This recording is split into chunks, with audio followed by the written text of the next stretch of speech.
Los mecanismos de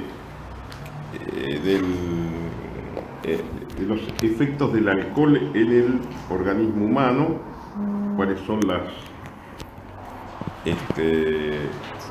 los neurotransmisores que libera, qué efectos causa esto,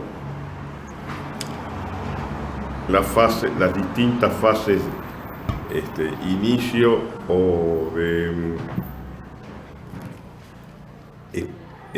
euforia, depresión y por último las situaciones de paro cardiorrespiratorio. Ahí ahora vamos a trabajar un poco sobre el alcohol y las condiciones socioculturales que determinan el consumo fundamentalmente en la población adolescente. ¿Cuáles son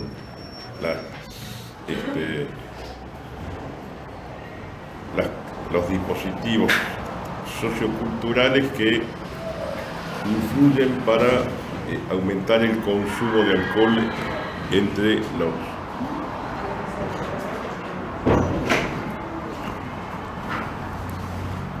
Yo tengo que tener acá por mucho tiempo, tardó media luna de otra cara. No, si querés pasarme una. No, es una broma. Ah, guau. Me la hiciste... Entonces, lo que vamos a ver, vamos a poner el acento en, las características de los rituales que adquiere el consumo de alcohol en la adolescencia.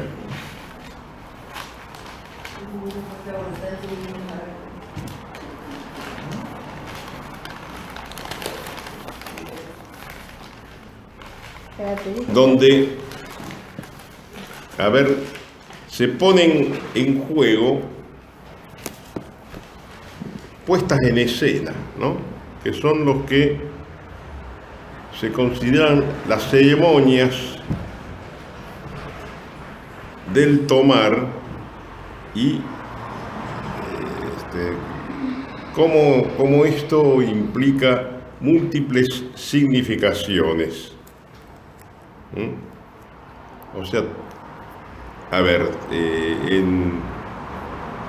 en los consumos de alcohol al adolescente van a aparecer rutinas, ¿no es cierto?, y puestas en escena. Esto configuran, digamos, todo lo que se llama las ceremonias del tomar. Por ejemplo, esto que Hugo Míguez ha trabajado como la metáfora del espejo de Dicer.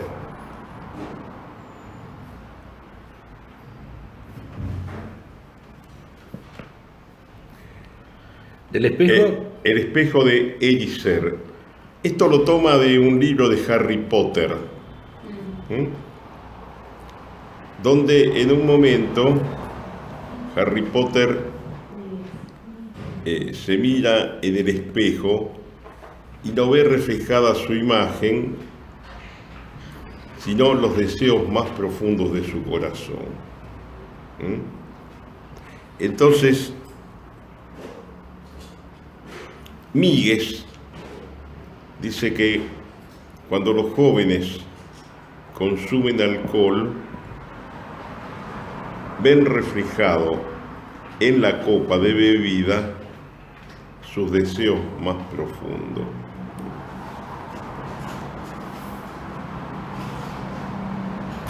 Entonces hay que pensar, reflexionar, investigar aquello que trasciende el contenido de la copa de alcohol. Claro. Es decir, que ¿Con qué está investido esa sustancia? ¿Qué son las cosas que deposita el adolescente en el alcohol? ¿Cuáles son sus deseos? ¿Qué cosas quiere tapar y qué cosas, de qué cosa quiere poseer? Digamos, porque después lo que nos va a enseñar Míguez es que los efectos que produce el alcohol sí tienen que ver con sus propiedades farmacológicas, pero también mucho con lo que, la población adolescente le carga. ¿Sería el significante ese? El significante. No, el significante es, sería la base material de lo sobre un vaso de copa un vaso de vino es el significante de un significado que es el vino. Sí. Ajá. No, yo me refería por el tema digamos, el significante en el sentido de lo que implica verdaderamente. Más que el significante es, el soporte material que nos remite al significado. Lo que vos hablas es del significado. Del significado. Ahí está. El significante es el soporte, ¿no es cierto? Cuando yo digo mesa, la palabra mesa es el soporte material de un significado que me remite a una multiplicidad de objetos que tienen pata y que tienen una tabla y que sirven para poner cosas encima, independientemente del material con que está construido, de si son mesas de 3 patas, de 4 patas, de 7 patas, de baja, alta, ¿no? ¿Estamos?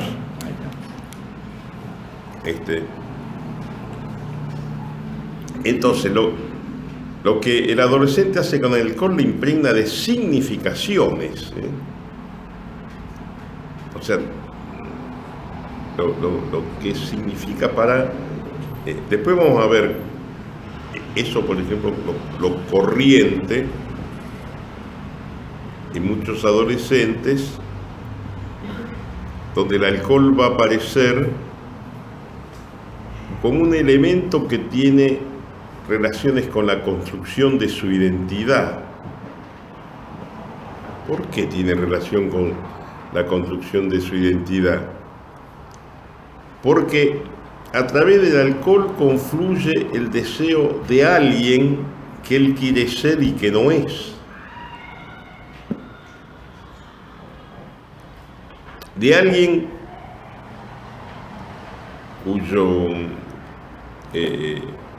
cuya estatura él quiere alcanzar. ¿Por qué? Porque un adolescente, a través del alcohol, ¿no es cierto?, va a operar sobre sus inhibiciones.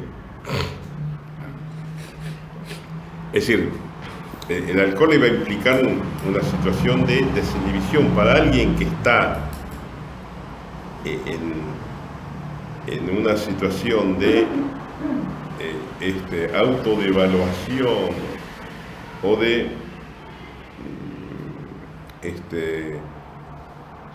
dificultades para comunicarse con el otro, de introversión, de falta de autoconfianza, etcétera, etcétera. El alcohol le brinda una construcción transitoria, falsa, pero por lo menos operativa para él en ese momento. con consecuencias, ¿no?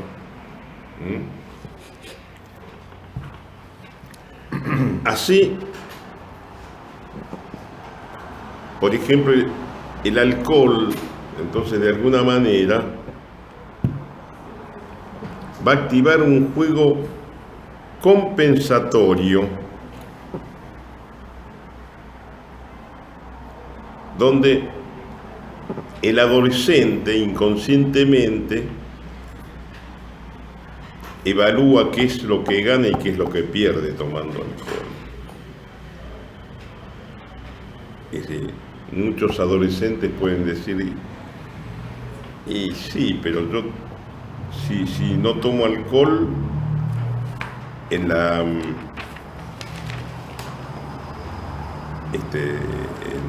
la noche no me divierto. Si no tomo alcohol no me puedo acercar a ninguna piba. Si no tomo alcohol paso toda la noche en un rincón inhibido y no, si no tomo alcohol no me puedo meter en la locura de la noche, etcétera. Siempre hablando del exceso. Siempre hablando del exceso. Porque nosotros en mi época, por ejemplo, cuando salíamos de joda, nos tomamos la primer copita, pero una copa era, que como no estábamos acostumbrados a tomar, esa copa nos desinhibía. Nos daba más parla, por ejemplo. Sí. No nos emborrachamos, tomamos una copa, con una copa... Sí. ¿Y con eso te hablaban más? Sí, si tomabas más, de la noche. se te acababa la parla. Claro, Era la época. aparte que no estábamos acostumbrados a tomar alcohol, entonces tomamos una vez a la semana y tomamos una copa y ya sobraba. Esa época se llamaba tener labia, Exacto. ¿no? Por eso desinhibía, pero no era un exceso, digamos, era una ayudita. Como dice el tango, yo conozco bien el paño, para mí el chamullo es juego. Lo bato sencillo y reo para que sepan cómo soy. ¿No? Sí, pero eso, ¿por qué por qué te facilitaba eso? Por la liberación de dopamina y también por la inhibición, inhibición de el control, por lo menos el inicio de inhibición del control del lóbulo frontal. Entonces, te desinhibía no a un punto de alterarte el discurso, Claro. pero te permitía, Claro, ser más locuaz. es más o menos como si una copa de alcohol en otro plano ya como algunos utilizan para darse Un toque. ¿no es cierto? Una puntita se llama, Mira. con cocaína, con merca, ¿no? Entonces,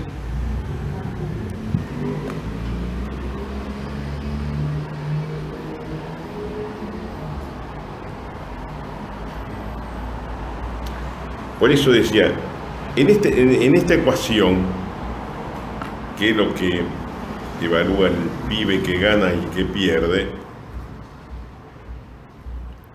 esto se transforma en una ecuación donde el tomar es el producto de un planteo por el cual dentro de la lógica adolescente se gana más al tomar que lo que se pierde, ¿no es cierto?, al hacerlo.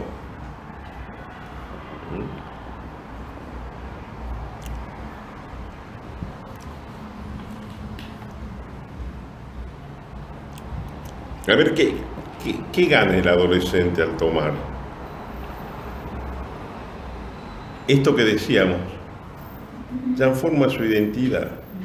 Adquiere más seguridad, todo. Transitoriamente sí. Adquiere más seguridad.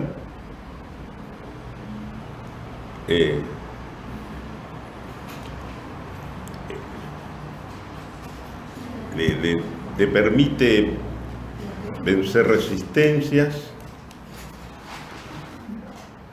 acercarse a la gente y, como vimos al principio en la clase anterior, el alcohol al liberar dopamina se transforma en una sustancia contactógena.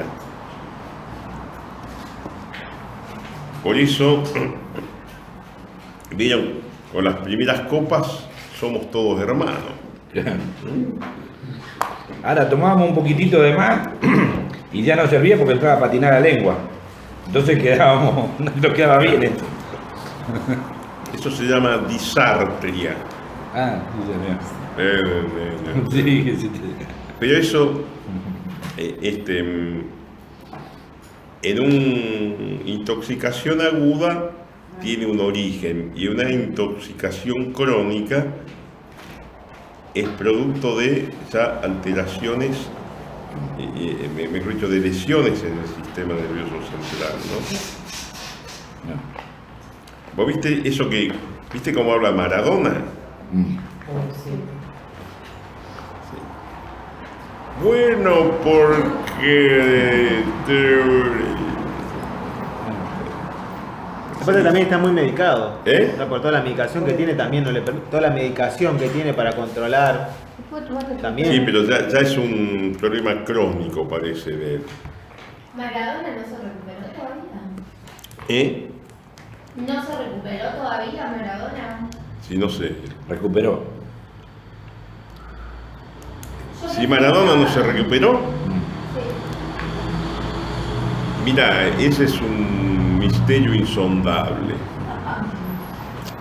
Nosotros lo que vemos la escena, pero no lo que hay atrás de la escena. Debe ser uno de los secretos mejor guardados eso. Y justamente porque es él.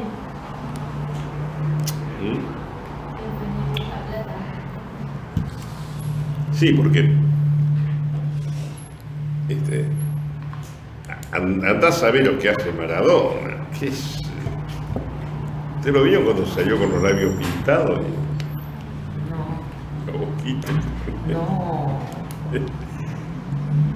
No sé, si salió no sé si alguno lo vio. Cuando salió con los labios pintados y hay una otra foto donde sale vestido de mujer. ¿Ahora o hace años? Ahora, no sé de cuándo son las fotos, pero son, ponele que sean de 3, 4 años atrás.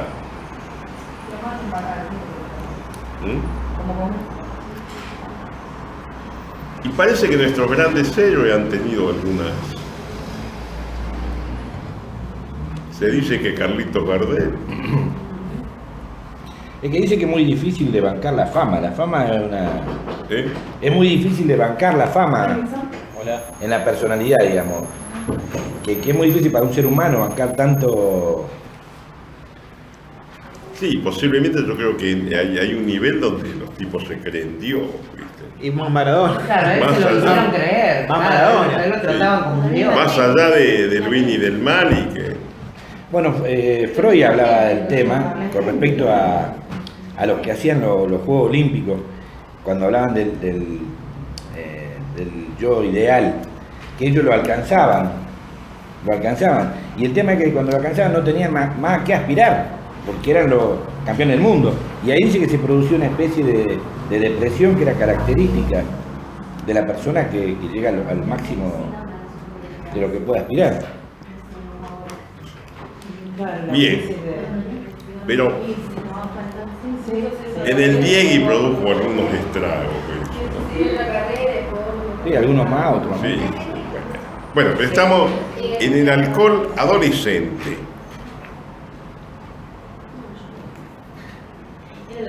Entonces, para analizar esta cuestión de cómo el tomar alcohol produce efectos en la construcción identitaria del adolescente, vamos a ver dos líneas, ¿no? La primera es una vía que hace, digamos, a la autonomía.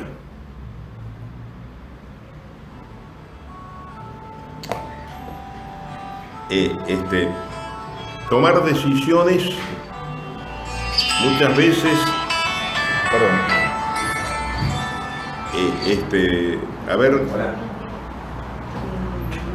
superando la delegación de la autoridad paterna, es decir, sería, por ejemplo, tomo hasta acá,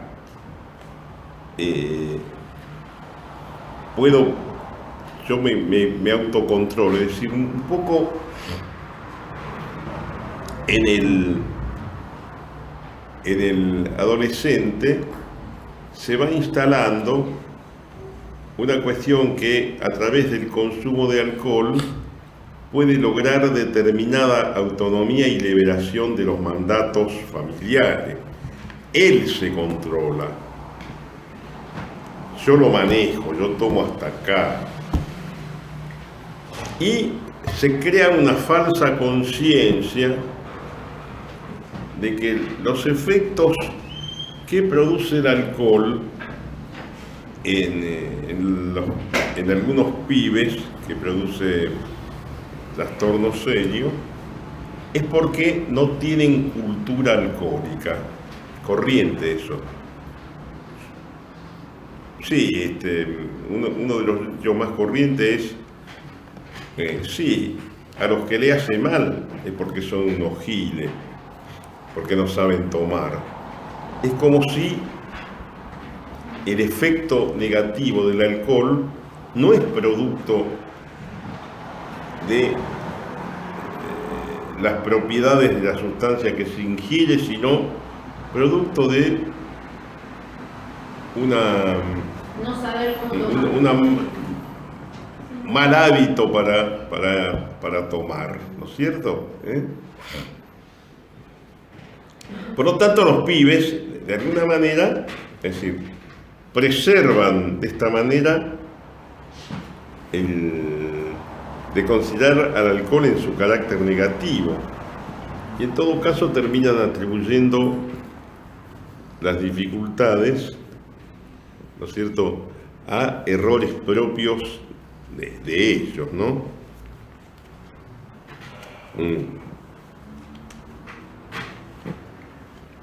Desde ya que estas condiciones tienen que ver con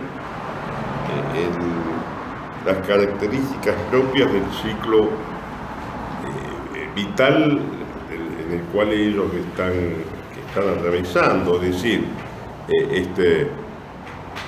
se están acercando al mundo adulto, se están desprendiendo del mundo, por lo menos del corset del mundo familiar, están dejando atrás una etapa y por momentos se sienten mucho más de lo que son. El alcohol, sobre todo en la fase de inicio, contribuye a eso, porque la liberación de dopamina te genera una situación de omnipotencia,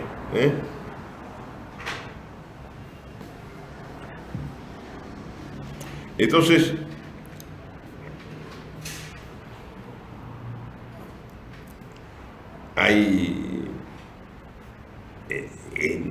desde este punto de vista, el adolescente se puede afirmar mediante el consumo de alcohol en que yo soy yo. Realiza su identidad consumiendo, mediante el alcohol.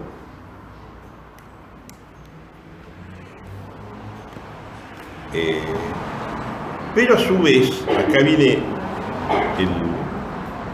el otro aspecto del consumo de alcohol. Ese adolescente, ¿por qué tiene tantas necesidades de autoafirmarse y utilizando como instrumento el alcohol?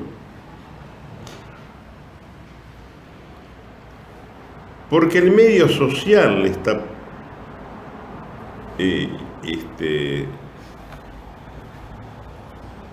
le está planteando exigencias que el medio social y cultural, exigencias que él no está en condiciones de resolver. Por ejemplo, el tema de la imagen.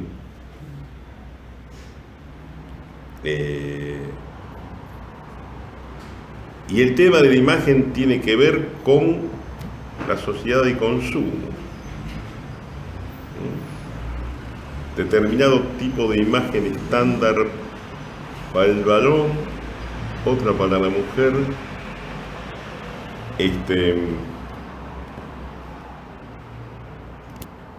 Cómo va infundada esa imagen, el tema de la moda, y ahí te metes en, ¿no es cierto?, el tema de la pilcha, el tema de...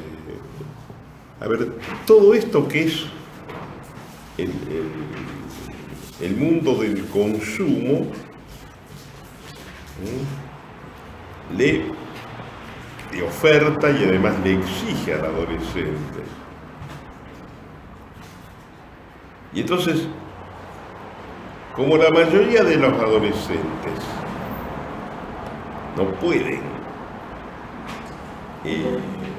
acceder a las exigencias que ese mundo le plantea, ya sea por su propia imagen corporal, porque son más flaquitos, porque son más gordos, porque son más bajitos, porque son más esto, porque son más morochitos, porque...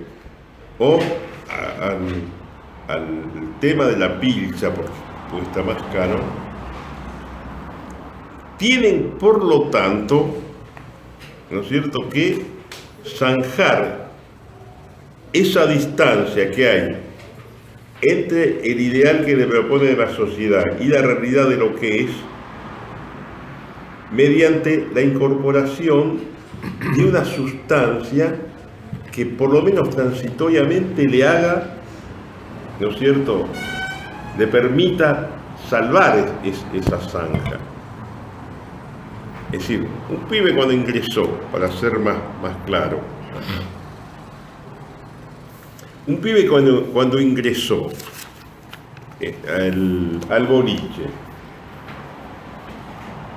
puede venir muy presionado por las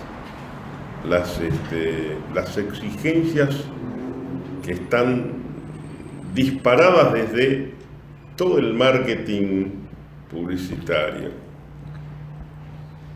y por la distancia que él registra estando de cara, por así decir, entre aquello que le propone el mundo el mundo mediático y lo que es él. Pero entonces él fue aprendiendo que incorporando sustancia, particularmente en este caso alcohol, esa instancia se desvanecía. Por eso es que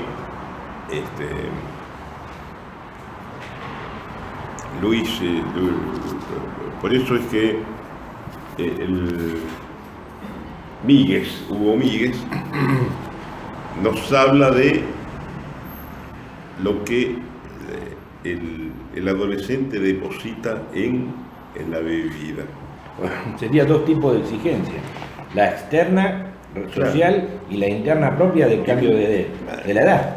Lo que pasa es que las exigencias sociales, y esto nos enseñó Freud, terminan internalizándose en la instancia de lo que es el superyo. A ver, el superyo no es ni más ni menos que la condensación de los mandatos socioculturales del grupo social al cual se pertenece. Entonces, es bueno hacer esa diferenciación entre lo externo y lo interno, pero en definitiva aquello va a ser después internalizado. Y esto va a ser lo que, va a tener efectos en el comportamiento de él. Sí, yo me refería a lo interno en el sentido de que, independientemente de la internalización de lo social, está atravesando por una edad, una etapa etaria, que ya de por sí le da inseguridad. En el sentido de que... La edad que él tiene es tengan presente que la adolescencia es la etapa de la transición. Claro. Y dos cuestiones básicas: transición y búsqueda de identidad. Para eso, superación de las imágenes familiares, y construcción de una vía autónoma. Por eso había un terapeuta que decía que no se puede avanzar en la autonomización sin matar al padre. Es que el adolescente tiene que matar al padre, ¿no? Tiene que matar al padre para liberarse, ¿no es cierto?, de ese peso y poder construirse él, ¿no? No como el hijo de Juan, sino como Pedro, ¿no? En ese momento, es decir, el peso de los mandatos socioculturales, haber inducido por la maquinaria del marketing, ¿no es cierto?, colocan al adolescente en una situación crítica. Por un lado tengo que ser yo para superar aquello, pero por otro lado no puedo eludir aquellos mandatos sociales que me dicen que tengo que ser alto, delgado, musculoso, rubio, de ojos azules. Entonces, digamos, nosotros pensemos que ¿cómo será que los modelos identitarios están generados desde las clases que detentan el poder, que el modelo típico de la belleza, tanto masculina como femenina, que ha primado en nuestro medio, ha sido un modelo que tiende a reproducir la imagen nórdica del inglés o de la inglesa. No se ha instituido un modelo de belleza que tenga que ver con el toba o el ¿cómo se llama el del sur? Mapuche. Mapuche. Mapuche. Los bonos desaparecieron. ¿Vos viste el reportaje que le hicieron a Cassius Clay, a Mohamed Ali? Sí. El tipo cuando contaba cómo, cuando era chiquito, cómo le planteaba a la madre, y le decía, mamá, dice, ¿por qué Dios es blanco? ¿Por qué no todos los ángeles son blancos? Claro, decía, o sea, dice, ¿por qué el color blanco representa lo puro, lo bello, y lo negro representa lo malo, lo oscuro? Esto es cuando Cassius Clay, y después hay una película cuando él se junta con Malcolm X, recibe. Bueno, pero a ver, digamos, los modelos estéticos no son sino la condensación de las figuras ideales de los sectores dominantes de la sociedad. Por eso, digamos, generalmente no hay admisión de belleza negra, ¿no? Y además tiene que ser blanco, rubio y de ojos azules, ¿viste? Ese es el modelo de quién, el modelo inglés. Bueno, el adolescente presionado por todo esto y salta por esto, inducido por el alcohol,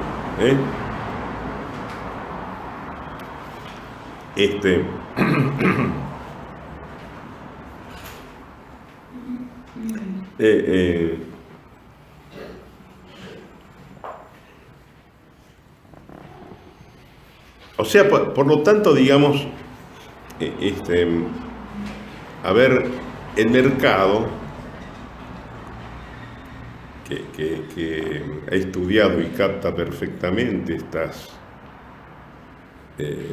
problemáticas del mundo adolescente, ¿no es cierto? Ha dirigido, a ver, focalizado, digamos, sus propuestas en esta franja etaria. Pero no solamente ha producido una focalización en esta franja etaria, sino que ha llevado un poco a la juvenilización de la sociedad de consumo. Se rompen las barreras, ¿no es cierto?, de los ciclos etarios, y se crea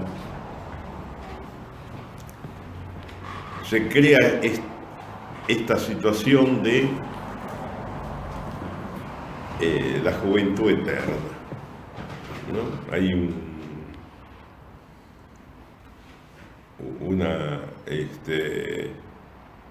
una fantasía de que es posible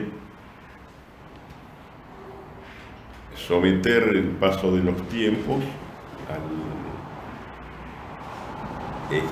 al eterno reciclaje que provoca el quirófano, por ejemplo.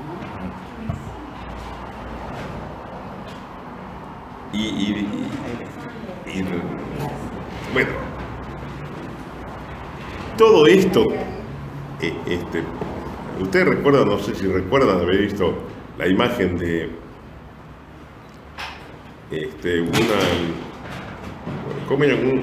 una vieja famosa que era la dueña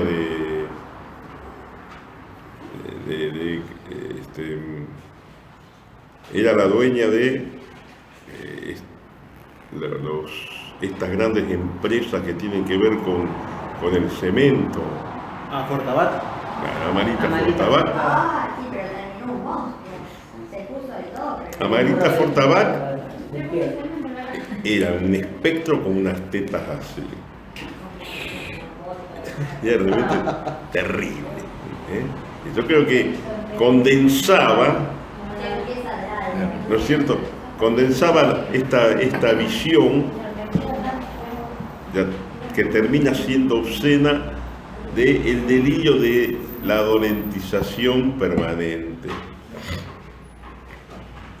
Entonces, Amarita Fortabat aparecía. Parece ser cuando la enterraron no podían cerrar el cajón. La tuvieron que poner de costado. Ahora, todo esto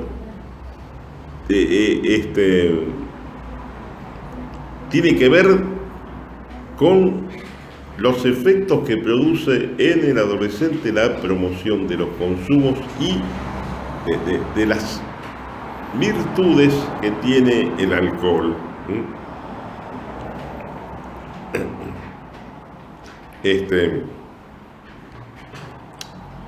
Porque, ¿qué sentimientos están asociados con el tomar alcohol? Desinhibición, alegría, felicidad, locura, euforia, descontrol, joda, nada de vergüenza. Muy parecido a la cocaína, nada más que la cocaína es mucho más intensa, digamos. Claro, lo que pasa que por distintos mecanismos, porque el alcohol inhibe y la cocaína euforiza, ¿no? El alcohol está también concebido como elemento de integración social. Entonces cuando se le pide a los adolescentes opiniones, entonces te vuelve cariñoso, la podés pasar mejor con los amigos, te integra,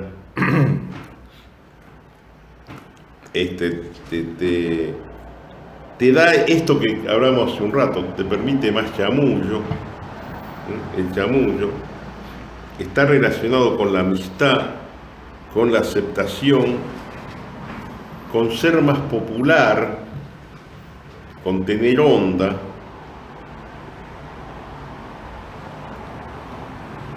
Y con ser popular entre las chicas, por ejemplo. Igual viste que está acuñada la frase esa, yo soy bebedor social, que se dice, o sea que la persona que bebe, bueno, a mí me pasa, la persona que bebe solamente cuando está con otro, no cuando está sola. No es que yo me alcoholizo cuando estoy en grupo, pero tomo alcohol solamente cuando estoy solo, no me gusta tomar.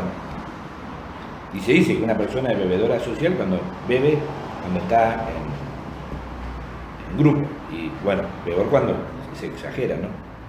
Sí, a ver, en el beber se van instalando estereotipos sociales y culturales, ¿no?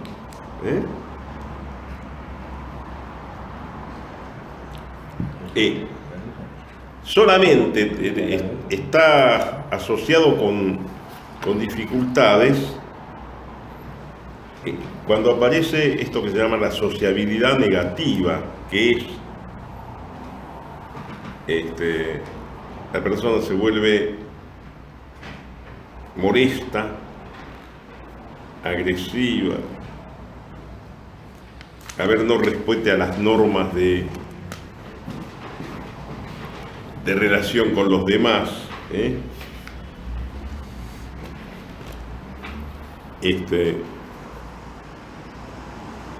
el alcohol como elemento reforzador de la autoestima, ¿no?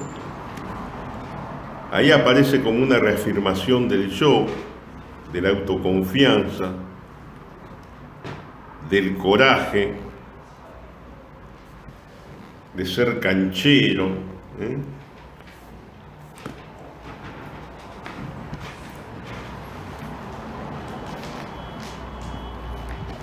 Y hay una cosa que se ha estudiado, que es el alcohol como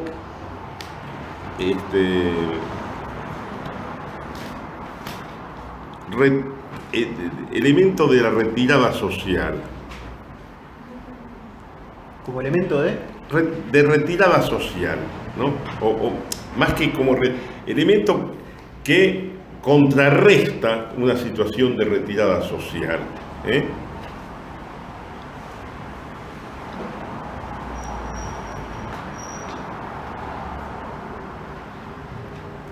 O sea, claro, contrarresta un efecto de retirada, porque la retirada social, ¿qué implica? Inhibición, implica tristeza, implica aislamiento.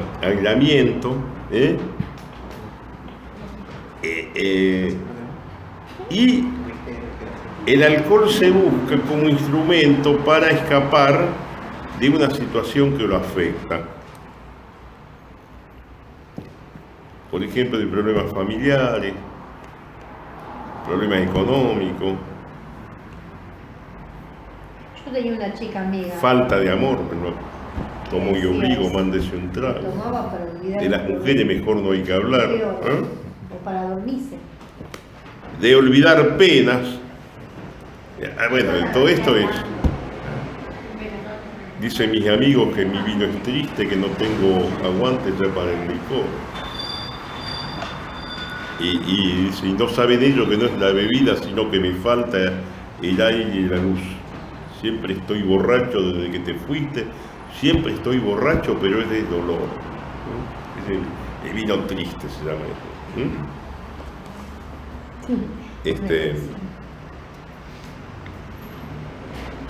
Entonces, todo esto es, el alcohol se utiliza como instrumento para contrarrestar la retirada social.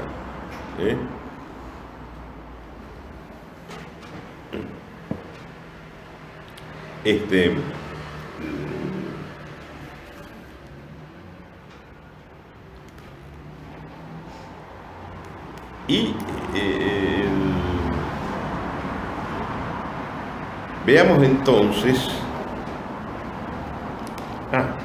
hay un tema que es bueno ponerlo, es decir, todos los efectos negativos que objetivamente acompañan a un exceso de tomar alcohol, como después el bajón, El dolor de cabeza, la resaca, malestares, generalmente se van a atribuir más que nada a la condición de falta de, esto que yo les decía al principio, de falta de cultura alcohólica. Y aunque muchos pibes dicen, no, ese le hace mal porque es un gil, no sabe tomar,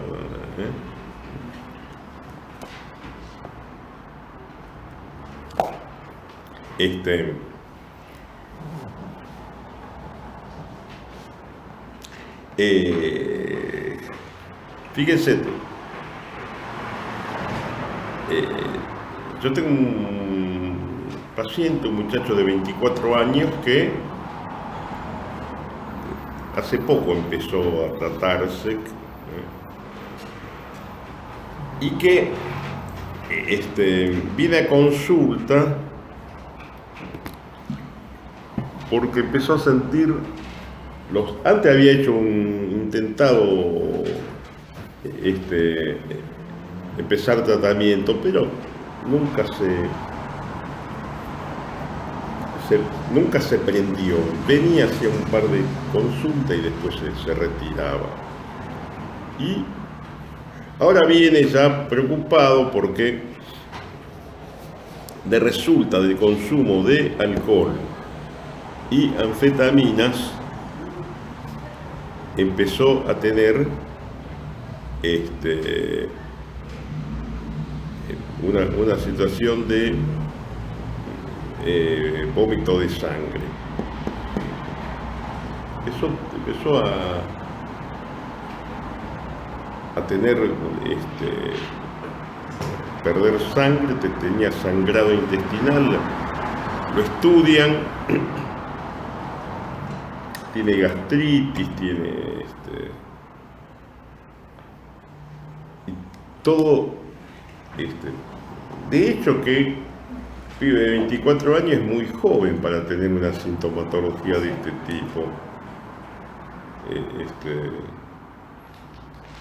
El sangrado gastrointestinal uno generalmente lo ha visto en pacientes que tienen un largo recorrido, arriba de 40 y pico, 50 años, las hemorragias intestinales. Pero no en pacientes tan chicos, ¿no?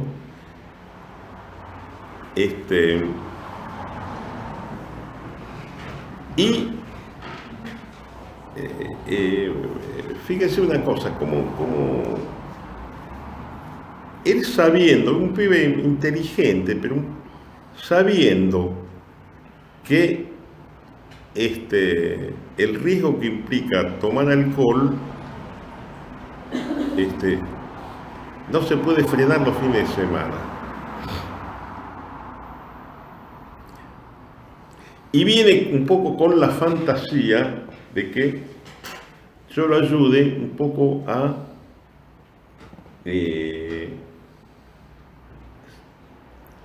de alguna manera mejorar el consumo, en el sentido que frenar el consumo pero no dejar de consumir. Lo que disminuya, pero sigue. Esto se llama, Karina le dice, vienen con la fantasía de perfeccionar su consumo. Evitar los daños y las lesiones que produce el consumo, pero no cerrar con los consumos.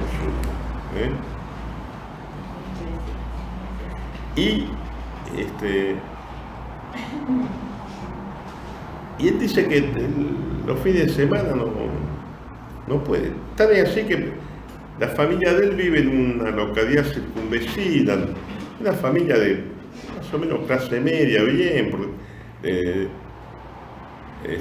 tienen en una localidad circunvecina, tienen una farmacia, en fin, tiene un cierto nivel, ¿no?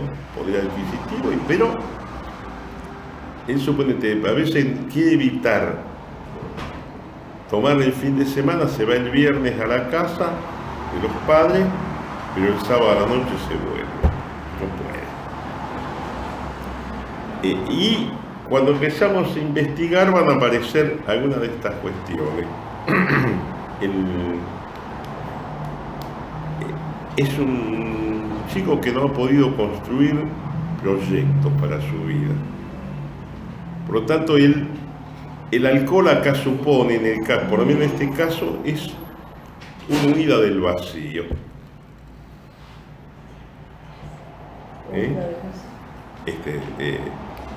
Cenar con alcohol y con sustancia, porque acá lo combina con psicofármaco. Y aparte tiene una farmacia a su disposición.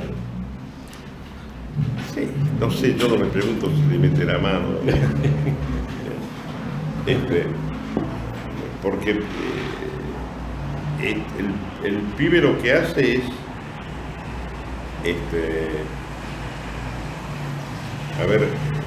adormecer los niveles de insatisfacción que le provocan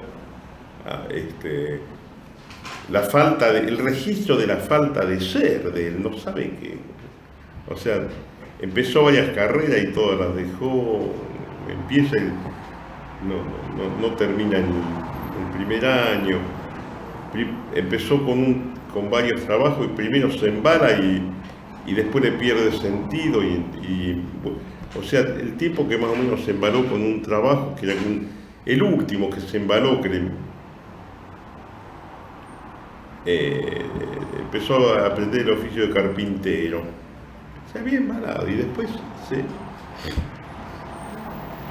Entonces, ¿cuál es el sentido de su vida? Esperar que llegue el viernes a la noche.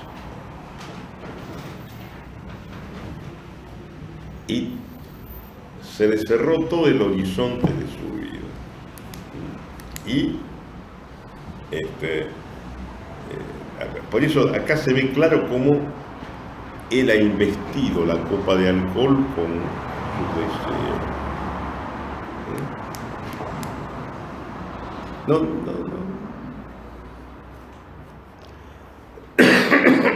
No le interesa otra cosa que esperar la noche, esperar el viernes a la noche. ¿Para qué? ¿Bebe nada más que los fines de semana? ¿Los fines de semana nada más toma? Los días de semana sigue trabajando. Claro, pero vos hay que tener en cuenta que el fin de semana es tremendo para una persona pero sigue trabajando, sola, pero sin... que tiene un vacío, la agarra el fin de semana lo mata. En un momento él sentía que el aprender un oficio, ser carpintero, y después eso fue desapareciendo y ahora lo que él me decía sinceramente, lo que él espera es el viernes a la noche.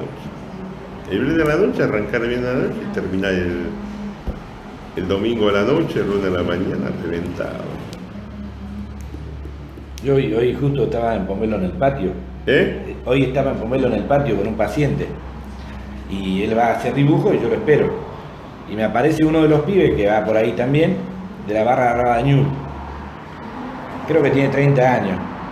Y me vio que yo estaba con el apunte de cocaína, que estaba leyendo. Y yo, no, sí, estoy tirando de acciones. Ah, dice, porque yo no la puedo dejar, me dice. Y él fuma marihuana en la semana y el fin de semana, con los partidos y eso, cocaína.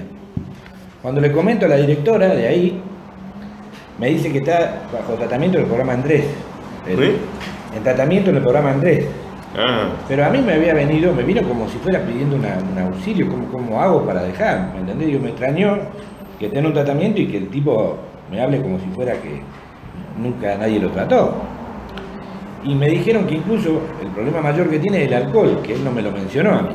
Me mencionó la marihuana y la cocaína. Así que, bueno.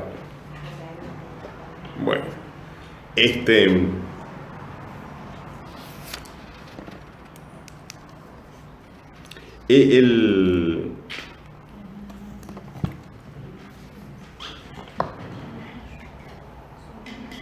el alcohol también funciona como un indicador en algunos casos, en algunos grupos sociales, como un indicador de distinción social. Si tomás champán, si tomás champán. Es el modelo exitoso que la publicidad y los medios reproducen, ¿no? A ver, sobre todo, ustedes recuerdan, yo creo que la más típica es el marketing ese de el sabor del encuentro. Claro, porque siempre están modelos famosas, actores, deportistas brindando. Incluso habían hecho el sabor del encuentro, había hecho una saga que eran los Fernández y no sé qué. No, los García, ¿cómo era? Los García y los Fernández. Los García seguro, Puede ser, no me acuerdo. Estaba Araceli González, era una familia y los González. Entonces ponían a todos los famosos Fernández y todos los famosos. ¿Cómo se llama esa chica que tan linda que Araceli González. Araceli González. Araceli González, sí. Entonces ponían los González y no sé quién. Entonces salía Araceli González. Ahora, pero ahora las de vino, ahora hay que fijarse en las de vino. A ver, ¿por qué? Porque todo esto, fíjense cómo liga una situación de éxito, de exhibición, de alguna manera de resonancia, felicidad con el alcohol. Para el pibe que viene, ¿no es cierto?,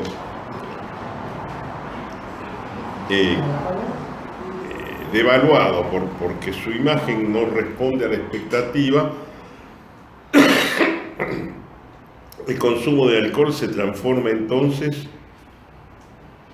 en una vía ilusoria, ¿no es cierto?, de ser como Araceli González o como González no sé cuánto. En general, el marketing inductor del consumo de cualquier cosa opera con estos mecanismos, ¿no? Esto opera también para la pilcha, para los zapatos. Esto que yo a veces repito muchas veces en mis clases, un pibe que un pibe de barrio con alto nivel de desamparo material y simbólico, que le pone una faca al otro para sacarle la zapatilla. ¿Ese qué es? ¿Víctima o victimario? ¿Por qué? Porque ese pibe se compró el mensaje de los medios.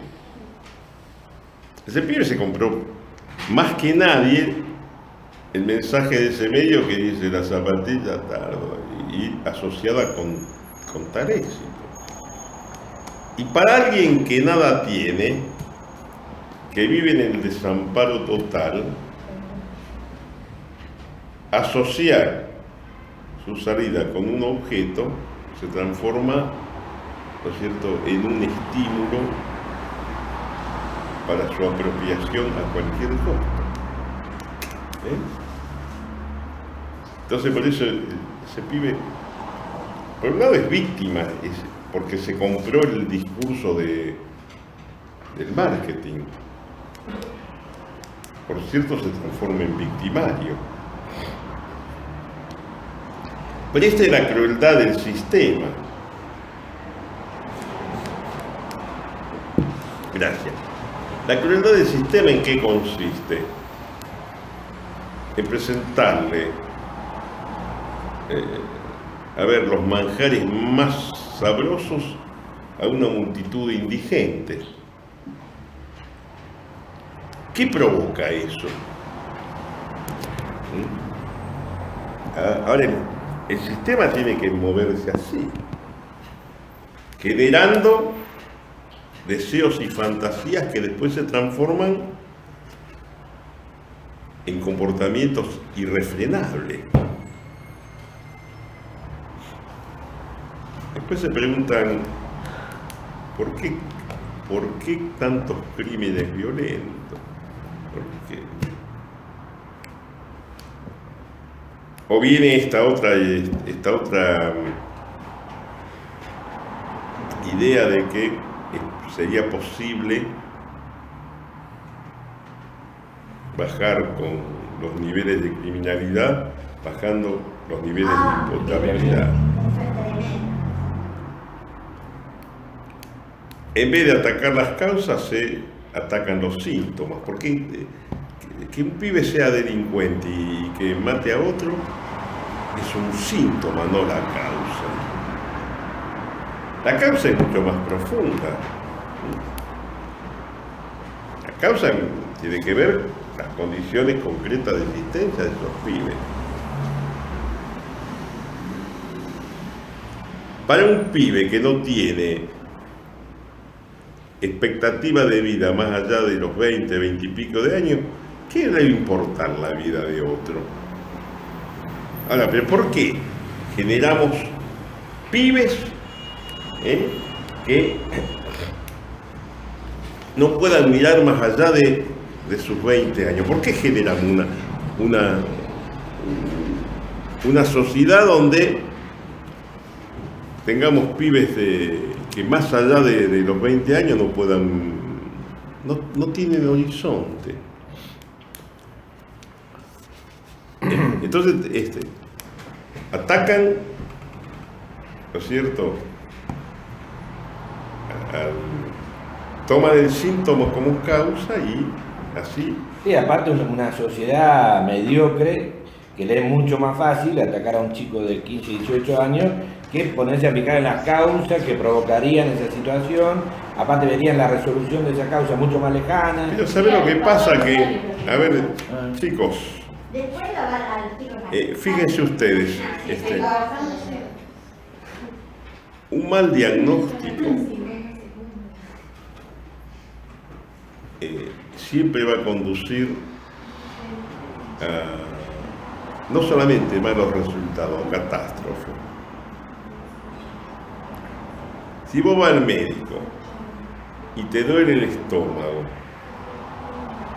y el tipo te dice que lo que vos tenés es una uña encarnada, te corta el dedo, usted va a morir de un cáncer al esófago.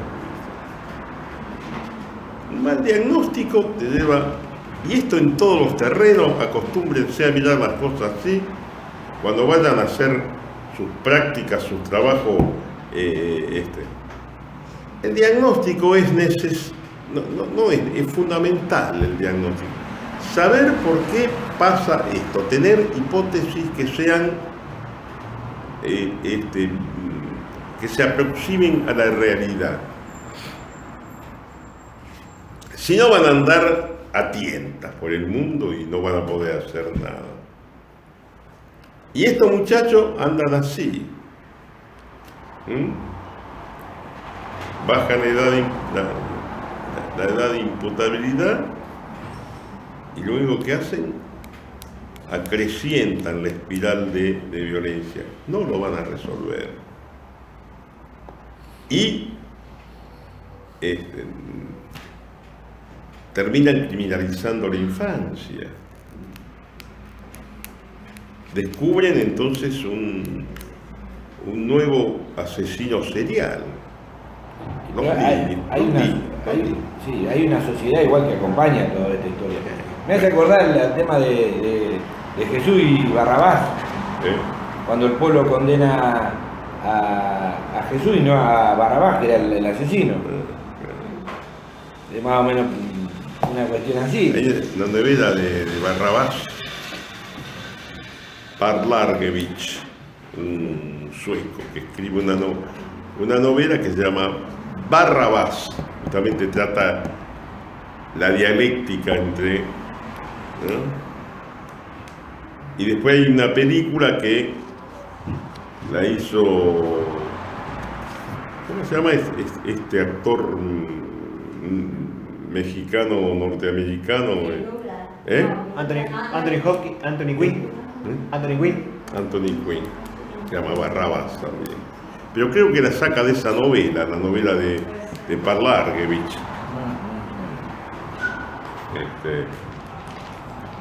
Un actor que ya en mi época, me acuerdo, cuando teníamos 18, 20 años, nos comíamos las obras de Parlargevich. Después no sé, desapareció de escena, no la nombra nadie.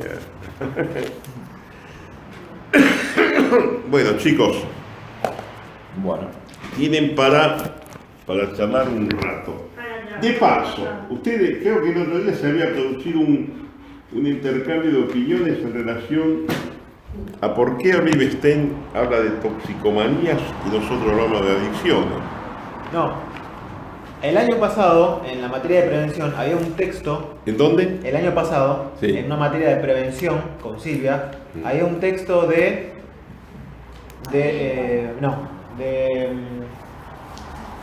una autora que ahora no me acuerdo el nombre, que era sobre los controles de la toxicomanía. Y la Vidal, Castell, Robert Castell. ¿Era Castell? Robert Castell y no me acuerdo quién escribe. Mirta Videla. ¿Eh? Mirta Videla. No, Mirta Videla escribe sobre la prevención, pero el texto ese que vos decís, los controles de la toxicomanía, es de Robert Castell y otra mujer, que no me acuerdo el nombre. Pero yo siempre lo tomo como... los controles de la toxicomanía. Claro, se lo asigno a Robert Castell. Bueno, y ahí él se habla sobre un adicto y un toxicómano. Da un ejemplo de un periodista que él tenía un consumo de cocaína, pero funcionaba, era parte de su vida ese consumo de cocaína. En cambio, trataba a un cónsul, estaba hablando de una película, ¿no?, que era toxicómano.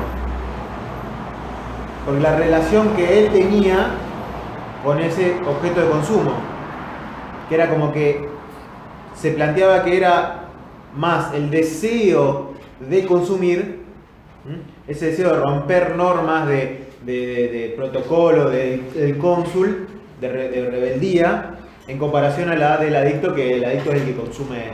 Sí, pero vos sabés que en realidad esta distinción entre toxicomanía y adicciones es nada más que un problema de terminología.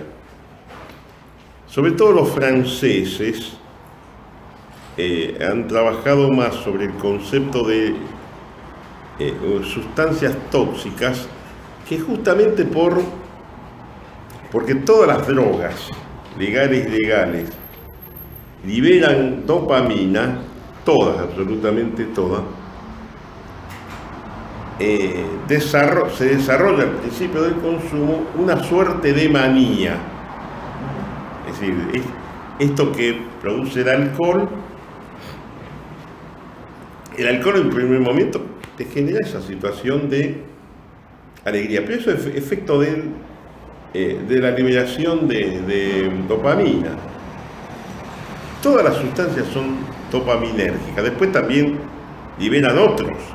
Entonces, por eso los franceses hablan de toxicomanía.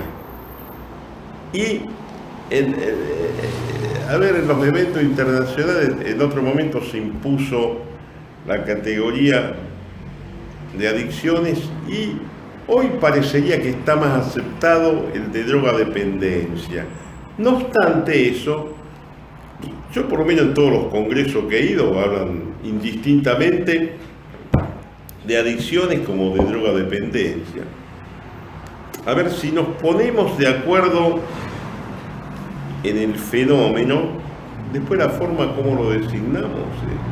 Claro, la duda mía era porque en el texto hacía como hincapié a que El adicto era alguien que no podía controlar esa adicción al objeto de consumo, ¿no? Sí, sí. Pero el toxicómano, o sea, lo que él deseaba más era eso de romper con un paradigma de imagen, con la rebeldía del Eso, sistema. ¿en qué artículo está? Pero no en los controles del toxicómano, Sí, está ahí. Es un ejemplo que se da en el texto ese de una película que no me acuerdo el nombre, que habla sobre un periodista que consumía cocaína y un cónsul que consumía, no me acuerdo qué, creo que era me voy a fijar porque, Yo te lo voy- todo el desarrollo que hace el autor, en realidad, digamos, cuando él habla de los controles del toxicómano, habla que los grupos sociales van generando modalidades y formas de autocontrol. Él se llama los controles societarios, que cuando esos controles se rompen, ¿no es cierto?, entonces irrumpen los consumos. Pero esa parte no la había... Te voy a traer el texto. Bueno, bien, lo vemos. Bueno, después acordate pasarnos la hoja del libro, donde está la parte del alcohol, porque no tenemos